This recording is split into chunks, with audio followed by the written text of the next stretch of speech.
Okay, I think I'm live now. Can someone confirm if I'm live or not?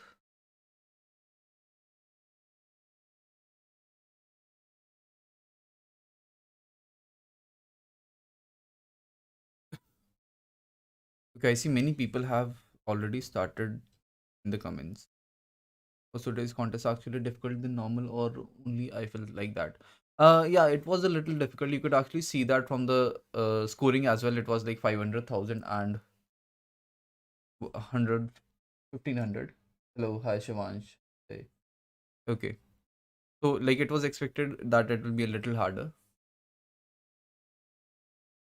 Okay, I think I was only able to solve A and B. Okay, that's okay. Like B was, to be honest, like I had like one of the worst contests today because like I first misread B. So like for the first 1 hour, like I was completely like thinking of a different approach. And then I reread the question and then I understood that, okay, I have to actually do something else. And then I like started coding and then I had like very silly mistakes. So like I myself was able to solve ABC only. We'll discuss today's problem D, Div-2. No, I won't be discussing problem D because I haven't read it. I wasted all my time on problem B, so I don't think I'll be able to do problem C in the stream. When I'll be able to solve problem B and C. C was very easy. Like I would say, like C was easier than B actually. Like C just had a little observation, and that's it. Okay, okay, cool. Okay, I hope my stream is not lagging and it's not buffering because I'm actually having a little issues with connectivity. Okay. Have given 8 contests, still not able to solve B. That's okay. That's okay. Not an issue. Like you just need to practice. Bitwise वाले equations में बहुत problem होती है मेरे को कैसे improve करूँ? Maybe you can actually go to Geeks for Geeks and do some problems on Bitwise. Just get a better understanding of how bits actually work, and then you'll be able to do better. Today's BC were quite tough. Were able to solve AB only and B at 1-6 with one wrong answer. I would say like that's better than me because I solved B with 7 wrong answers, I think. So that's also good. Okay, not buffering. Okay, cool. Okay, I think we should start now. We'll only be doing problem A, B, and C only. So I think it will be a very short stream. Cool. Let's start with problem A. Okay. B was easier.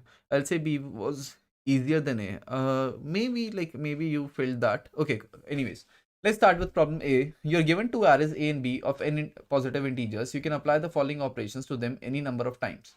Select an index I and swap AI and BI. AI becomes BI and vice versa. Find the minimum possible value of max of array A into max of array B you can get after applying such operation any number of times, possibly 0. So basically, what they're okay, my screen was not visible. Okay, so this is the question. I'll just reread the problem. Okay. You're given two arrays A and B of n positive integers each. You can apply the following operation to them any number of times. Select an index select an index I start from 1 and end till n, and swap AI and BI, that is AI becomes BI and vice versa. Find the minimum possible value of max of array I into max of array BI you can get after applying such operations any number of times. Basically, what they are trying to say is a board. Okay. What they are trying to say is that we have two arrays, array A and array B. So A has AI, A1, A1, A2, A3, and so on. B has B1, B2, B3, and so on. In one operation, we can actually take one index, swap these two values. So this would become B of 2 and this would become A of 2. Then after doing some operations, you have to find out the maximum value in array A and maximum value in array B, and then find the product of both these values. Okay, so let's look at the very first example actually. The first example says that 1, 2, 6, 5, 1, 2, 3, 4, 3, 2, 2, 5. Okay, and the answer for this is actually, okay, so in the end, they are actually multiplying 6 and 3, 3 into 6. That means we can assume that the first array gave 3 and the last array gave 6. Okay, now to do this, we actually need to remove all the values from A which are actually greater than 3. 6 is greater than 3, so we need to swap this. We have 3 here, 6 here. 5 is greater than 3, so we swap these. We have 2 here and 5 here. And now if you see, the maximum value in array A is 3 and the maximum value in array B is 6. Okay, so the only thing you had to realize was you have to find the minimum value from array A and the maximum value from array B. And then you have to multiply these two values. How to find the minimum value? In order to do that, you first have to make sure that A contains all the smaller values for every index. Okay, so basically what I'm trying to say is that if we have A1, A2, A3, A4, let's say, and we have B1, B2, B3, and B4. Okay. Now for every index, we'll try that A has the smaller value and B has the larger value. After doing that, we'll find the maximum value from array A and the maximum value from array B and find the product. So for example, if we take the very first input again, we have 1, 2, 6, 5, 1 and 2. And we had 3, 4, 3, 2, 2, 5. Now we had to make sure that for every index, A has the smaller value and B has the larger value. So for index 1, we know that 1 is lesser than 3, so no change. 2 is lesser than 4, so no change. But at index 3, we have 6 greater than 3. So we need to swap these two values. We have 3 here, 6 here now. Then for index 4, we have 5 here and 2 here. Since 5 is greater than 2, we need to swap these values. So we have 2 here and 5 here. And in both these indexes, AI is smaller than BI, so no change. Now if you see, the maximum value in this array is 3 and the maximum value in this array is 6. And that is all you had to do for problem A. Okay, I'll quickly show the code as well. Okay, so let me just show you the code. Okay.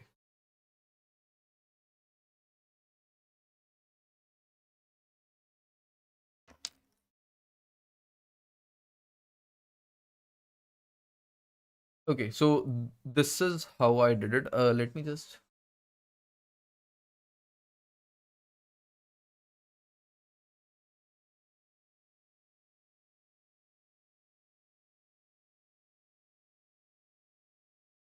Okay, cool. I think it's better visible now. Okay. So what I did was I actually made two more arrays, A temp and B temp. And in these two arrays, I made sure that for every index, I have the minimum value in A temp and the maximum value in B temp. And in the end, I just found out the value of the maximum values of both the arrays and then printed them out. Okay. And that is all you had to do for the very first problem. Okay, cool. Let's move to the second problem now.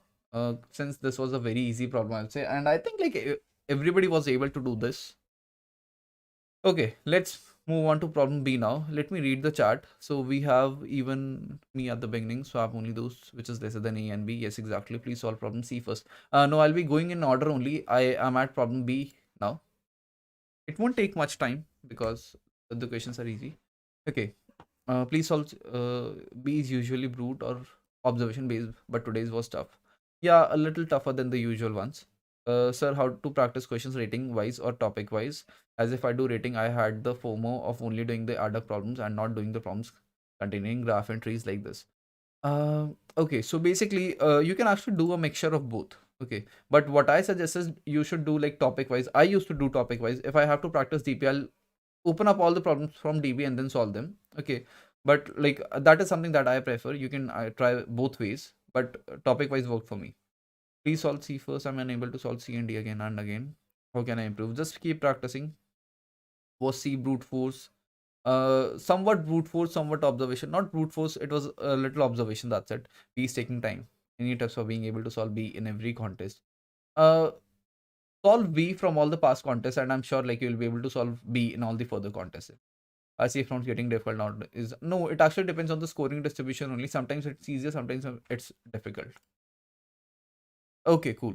Let's start with problem B now. You're given an array A of n elements. You can apply the following operation to it any number of times. Select some subarrays from A of even size 2k that begins at position L, and for each I between 0 to k minus 1 inclusive, assign the values A of L plus k plus 1 to A of L plus I. So basically, what they are actually trying to say is that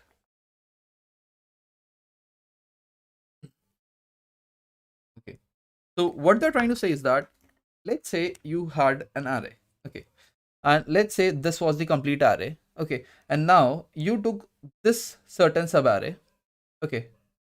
Now in this subarray, you actually have to divide the subarray into equal pieces. Now take this element and put it here as well. Take this element and put it here as well. So if I give a proper example, let's say we have A1, we have A2, A3, A4, A5 and A6. And let's say we took this subarray.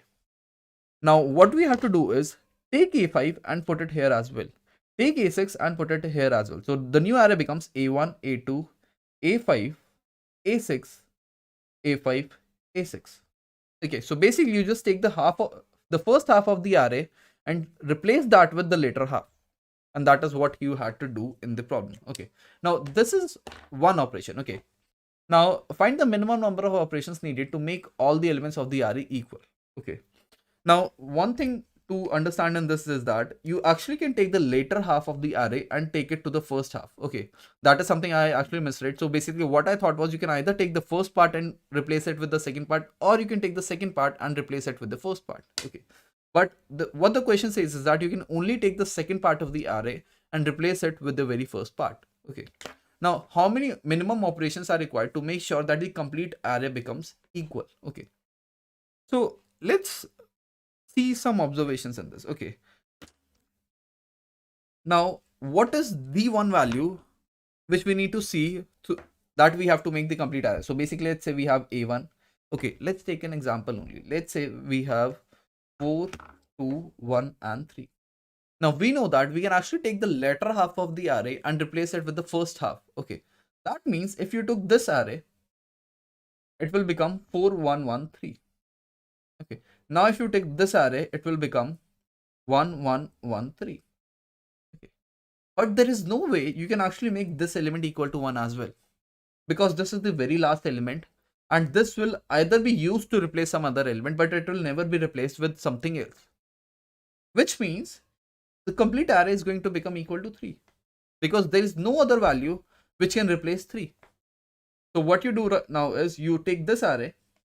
Okay, these two operations become meaningless. Okay, now you take these two arrays and make 1, 1, 3, 3. Then you take the complete array and make 3, 3, 3 and 3. Okay, so that is what you have to do. The very first observation was take the very last element, and this is the element which is actually going to be equal to the complete array now. Okay, cool. Now how to do this? Okay, so let's see what are the maximum number of operations needed. Okay, let's say we had an array, we had a1, we had a2, we had a3 till a of n, and let's say all the elements in this array were different. Okay, so we can actually assume it was 1, 2, 3 until n only. Okay, and we had to make the complete array equal to n, because that is the only way we can actually make the complete array equal. Okay, now the very first subarray that you can take is a subarray with length 4. And after that, both the last elements will become equal to n. The next subarray that you can take is array of length 4. And after that, the last 4 elements will become equal to n. And similarly, in the next array, you can actually take 8 elements. In the next one, you can take 16 elements and so on. Which actually means that if the length of the complete array is n, the maximum operations that you can do are log of n plus 1. Okay. These are the total maximum number of operations that you can do. Since n is actually equal to, what is the range of n? The range of n is actually 2 into 10 to the power 5. That means this actually is actually going to be somewhere around 20. Okay, so that is something else that you had to observe. Now, let's see how you are actually going to solve this problem. Okay, let's take some example. Okay, can we take some, okay, let's build up some random example. Okay, let's say we had some array. Okay, some random values. We had 0, 1, 3, 0, 1. Then we had 2, again 2. We had 0, 1, 3. Then you had one more 2, or let's say we had 2. What are the number of operations that we had to do in this one? Okay. The very first thing that you would have done is, since the last element is equal to 2, you can only make the complete array equal to 2. Okay, now you see that we actually have 2 consecutive elements equal to 2. So what you can do is you can actually make take a subarray of size 4. You can take these 4 elements and make them 2, 2, 2 and 2. Okay, so let's replace these values. Now the final array becomes, okay, let's write it one more time. We have 0, 1, 3, 0, 1, 2, 2, 0 and 4 times 2. Now we still have this 0, and there is no way we can use these two 2's to make this 0 equal to 2. So you have to take this array only. Now you can either take this smaller array, because taking this will also make this smaller array, because taking this will also make this element equal to 2. But if you see, if you take the complete array, if you take all these 4 elements, then you can actually replace the next 4 elements using these 4 elements, which is anyways better than taking just one single value. So what you're going to do is, since the length of these is 4, you are actually going to take the last 8 elements now. So we take these last 8 elements, and now the array becomes 0, 1, 3, 0, 2, 2, 2, 2, 8 times 2. Now you see that there are only 4 elements left. So there is either you can take all the elements, but then you will actually need 8 more elements on the left side. But since there are only 4 elements, you only take the 4 elements only. And now after taking this array, the new array becomes 2, 2, 2. And the complete array is actually equal to 2. So the total number of operations required was 1 operation was required here, 1 for here, and 1 here. So the total operation was 3, and the answer is 3. Now, how to implement this? There are actually multiple ways of implementing this. The way I did is a little complex. So, okay, I'll just share mine also. Or let me just open up somebody else's approach only, because my approach is a little longer, I would say. And I actually made some many changes. So, okay, I think my internet is not working. Just a second. Okay. Okay, I'll just open up some better solution. Okay, I don't think my solution is the best solution for this. Like the code, the way I implemented it is a little difficult to understand. So let's look at somebody else's code. Thoughts same logic, but implementation tough. Okay, I'll actually show you very easy implementations then. This is something that I do after contest. So now I know that the way I implemented this problem is a very difficult and a messy implementation. So what I'll do is I'll actually go in common standings. Okay. And in common standings, I'll just look at the codes of the people who are actually able to do very fast. Okay. Because I took a lot of time in implementing this. So let's go to common standings. Let's go to the very first page. And let's see like how people were actually able to do this in 3-4 minutes. Okay. And I'm pretty sure like the very first implementation is going to be a very easy implementation. Okay, so this person actually did it in 2 minutes. Okay, let's open this code. Okay. Okay, yeah, let's try to understand this one. So what this person is actually doing is he has an array of the size of the name A, and he's actually scanning all the. Okay, my screen is not visible. Okay, so what I did was I actually went to common standings, and I'm actually trying to open the code of the very first person. Okay, and okay, let's open this code. What he has done is he has taken an array with the name A, and he's just scanned all the elements of the array A. Then he has a integer operations. Then he is actually doing is while one similar suffix equals to 0. So right now the size of the suffix is 0. So basically what he's trying to do is, if we had this array, he's trying to see how many elements in the end are equal to the last value.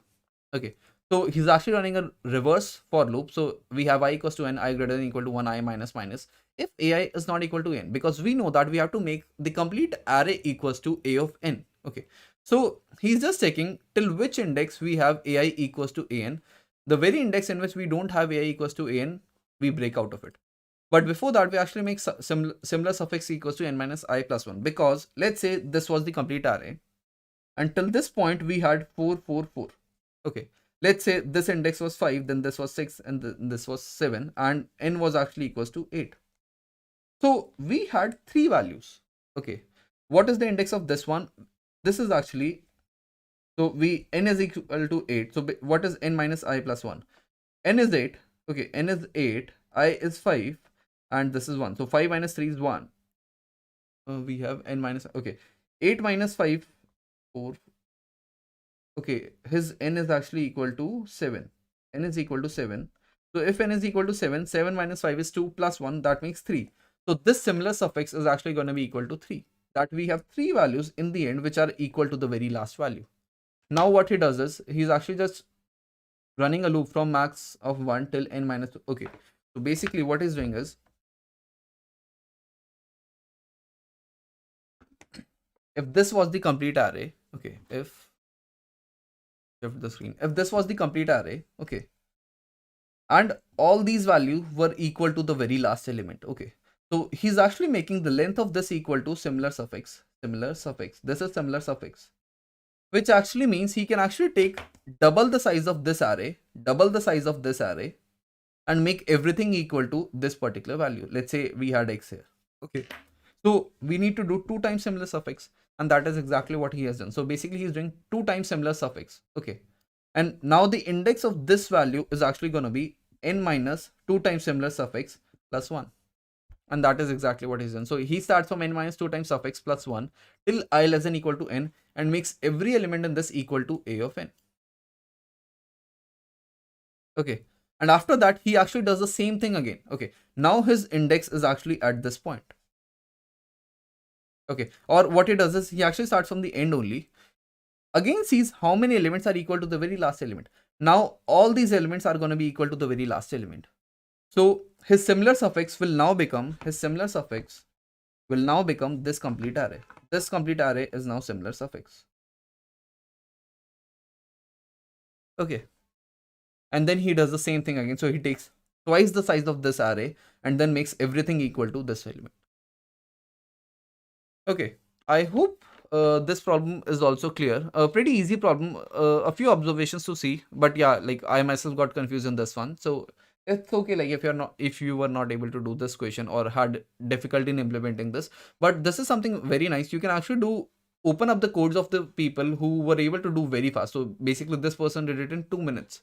So that means he did something very nice in his code through which he was able to implement it very fast. So it's a good practice to see the codes of good people. Okay. Anyways, let's move on to problem C now.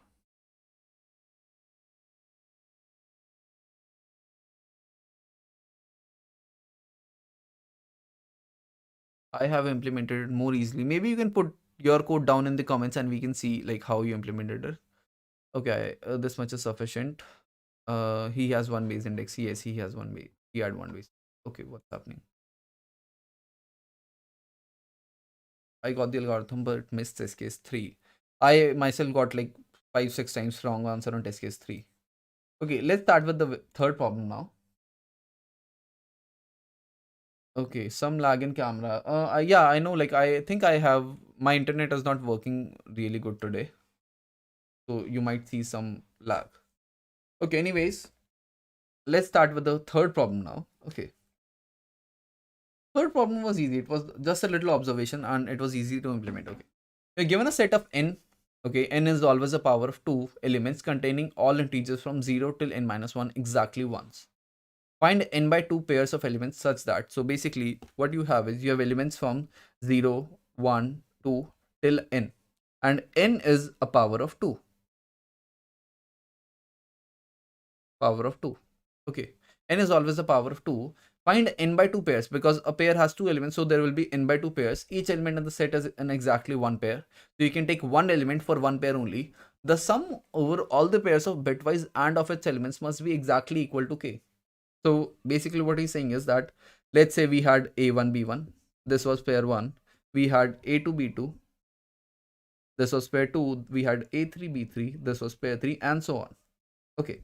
What he's saying is summation of I equals to 1 till n by 2 for AI bitwise and BI should be equal to k.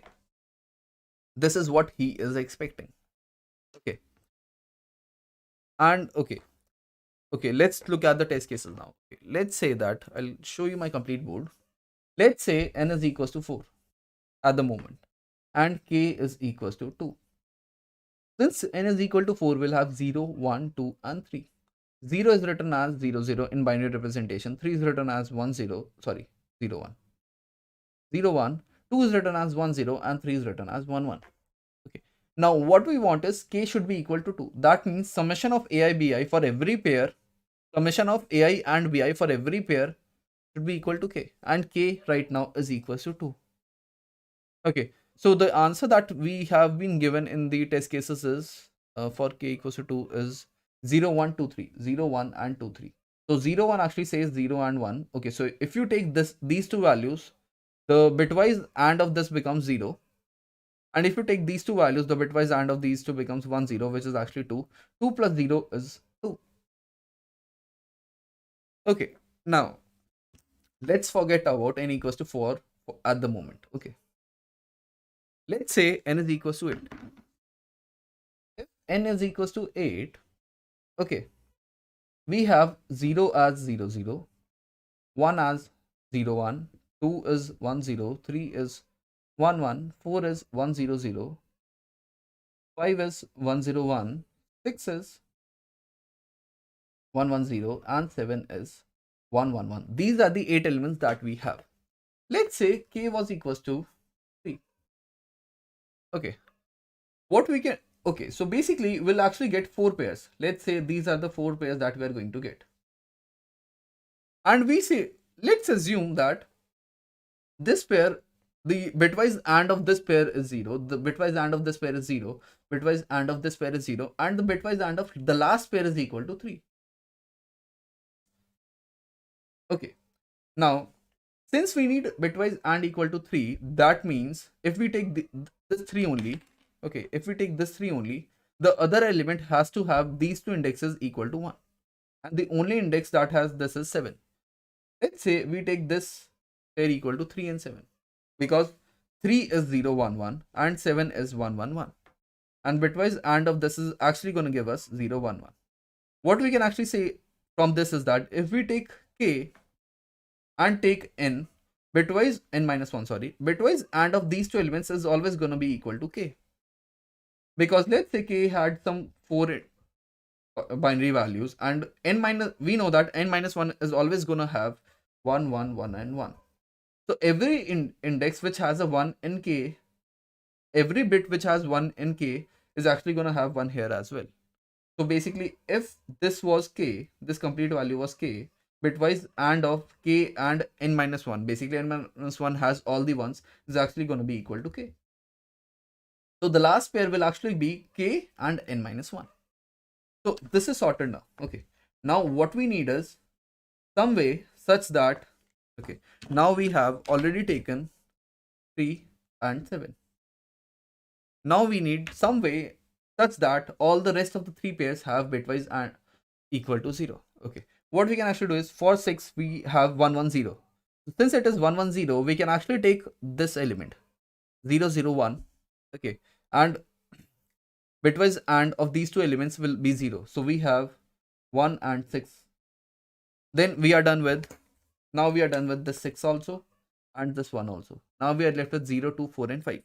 Okay, so for 5 what we can do is we have 1 0 1, so we can take 1 0. So we have 2 5. Okay, and now we are done with these value also and this value also, and the only pair left is 0 4, and the bitwise AND of these two pairs is also 0, so we have 0 4. Okay, and this is how you can actually make any value. Okay, so for any value, okay, so basically let's say we had to make k was equal to 4. If k was equal to 4, what you had to do was, okay, before this let me just try to make you understand something else. Okay, so if you see, 0 and 7 are actually opposite. Okay, then we have 1 and 6, then we have 2 3 5 and 4. If you see, bitwise AND of 3 and 4 is 0, 2 and 5 is also 0, 1 6 is also 0, and 0 7 is also 0. If you had to make, let's say now k was equal to 2. If k was equal to 2, that means you have to take this element with this 7. What you can do is you can just take this 2, use it with 7, and use the 0 with this 5. So in the end we'll have 0 here and 2 here. And if you see, bitwise AND of these 3 pairs is still 0, and bitwise AND of this one is 2. Okay, that is all you had to do. So basically what you had to do was go to the kth value, swap this with the 0 above it, and all the rest of the pairs remain the same, because we know that all the rest of the pairs already have their bitwise AND equal to 0. Since you are taking for the kth pair, you are actually shifting it with 0. This 0 will give a bitwise AND with any other value, and this k will give bitwise AND equal to k with n minus 1. Okay, so okay, the same thing had to be done for, okay, this was 1 1 0 and 7 was 1 1 1. So that is pretty much about this problem. There is one edge case that we are still missing. What if k is equals to n minus 1? Okay, if k is equals to n minus 1, okay, let's say for this one only, if k is equals to 7, what if, okay, so we knew that 0, 1, 2. These pairs give bitwise XOR equals to 0. Now we know that we need to make k equals to 7. If k was equals to 7, what we can do is, let's say we took 6 with 7. If we took 6 with 7, we'll have 110, 111. Bitwise AND of this will give us 110, which is actually 6. We still need 1. Not okay. What we did was we actually used 6 with 7. Okay, so since we have already used 6 with 7, we can just swap these values. 6 came here and 0 came here. Now what we need is a single 1, and that one can actually be taken with this 1 can actually be taken with this 2. Sorry, this 5. Okay. So what you can do is you can just swap these two values now. If you take 2 here and 1 here, this one will give a bitwise AND equals to 1 with 5, because 5 was 101, and this is giving us 6. Sum of these is actually equals to 7. So what we actually did was we first took n minus 2 and n minus 1. Bitwise AND of these two values is always going to give us n minus 2. Then we took 1 with n by 2 plus 1, because we know that n by 2 is actually going to be equal to 1 and then all zeros after that. But this plus 1 is going to give 1 to the last bit. And since this is 1, this 1 and this 1 will actually make bitwise AND equal to 1. And the sum of this will become n minus 1.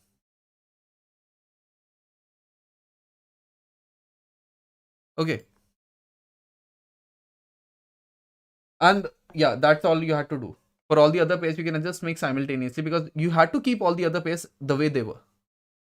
Okay. There is one edge case, that is if n is equals to 4. If n is equals to 4, and k is equals to 3, there is no way you can make this, because you have 0, 1, 2 and 3. If you take 2 and 3, this will give you 2. You have 0 here, and since there is no other pair with which you can use this one, the bitwise AND of this will become 0 only, and the maximum bitwise summation of maximum bitwise AND you can get is 2. Okay, and that is how you can see that for k equals to 3, n equals to 4, there is no answer, but for all the other cases there is an answer. If k is equals to n minus 1, you have to do 2 swaps. If k is equals to anything less than n minus 1, you just have to do 1 swap. I'll show my code as well. Okay, I see many people in the comments. Bhaiya, how did you get those elements while thinking that there and will give us 0? I just did a little observation. Like, I tried to make some cases for n equals to 4, saw the pattern, and then just saw the same pattern for n equals to 8. Okay. Okay, cool. We have, I guess it will be -1, because cannot find. Yeah, for n equals to 4, k equals to 3, it is -1. Okay. We have the next comment as Priyansh. It was not an easy problem, I can confirm. Hi Priyansh. Okay. Why break today? Way too much construction. Okay, can we always take 1 in 5?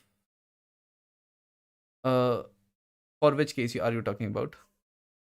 I missed that k equals to n minus 1 edge case and couldn't figure out its construction till the end. I thought for k, find out how many set bits are there, then find out many pairs where each pair gives one of the set bit, and then for all of the pairs somehow make this 1 equals to 0. Okay, I'll just explain what I did. So basically what I did was I first made a vector v of n by 2 size, and for every vector I had 2 elements only, in which I actually wrote the pair. So basically if n is equals to 16, I'll write 0, 1, 2, 3, 4, 5, 6, 7, and 8 will go here, 9, 10, 11, 12, 13, 14, 15. And all these pairs actually have a bitwise equals to 0.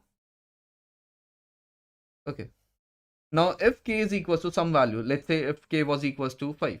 If k was equals to 5, all you had to do was take this 5, take the XOR of this 5 with this 15, the AND will become 5, and use this 0 with this 10, the bitwise AND still remains 0. But if k was actually equal to 15, what if k was actually equal to 15? If k was equal to 15, you first had to take 14, swap it with this 0. Now 14 and 15 are actually going to give us 14. Now we just one more. For that one, you can actually use, what are we going to use? we need n by 2 plus 1. N by 2 is 8 plus 1, that is 9. So we take this 9. Okay, did I do that? Actually, I did something different. I just swapped this with this and this, but the better way would be you can take this 9 and swap it here. So this 9, oh, sorry, this one was here only. Use this 9 here and 0 comes here. Now, bitwise the AND of 1 and 9 is 1. And rest of the pairs remain the same. That is all you had to do. Okay, I think that's enough for problem C as well. And I'm sure like everybody got it right now.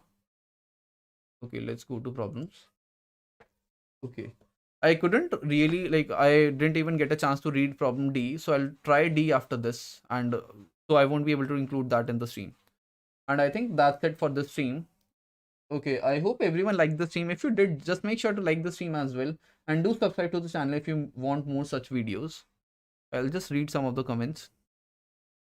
He was not tough. We can solve using 2 pointers. I found it just 2 minutes before and got AC. I solved middle K equals in my first attempt. Missed. Okay. Submission link. Just a bad luck day. Okay. For K equals 1.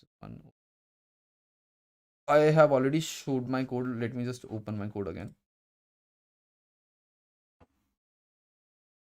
Okay. If there is something someone wants to ask me, they can just ask me. Otherwise, I'll end the stream. Okay. We have 102 people watching. That's really nice. Okay. Let me show my code. I'll just increase the font. Okay, why did nobody tell me that I am not showing my screen? Okay, so this is the code that I wrote. Okay, yeah, my screen is visible now. Feeling bad for C. Okay. Yeah, thank you for the solutions. Okay. For C. मेरा sir दर्द हो गया. Okay. Okay, cool. Okay, I think it's time to end the stream now. Make sure to subscribe to the channel if you find these videos useful, and also like the stream. Thank you.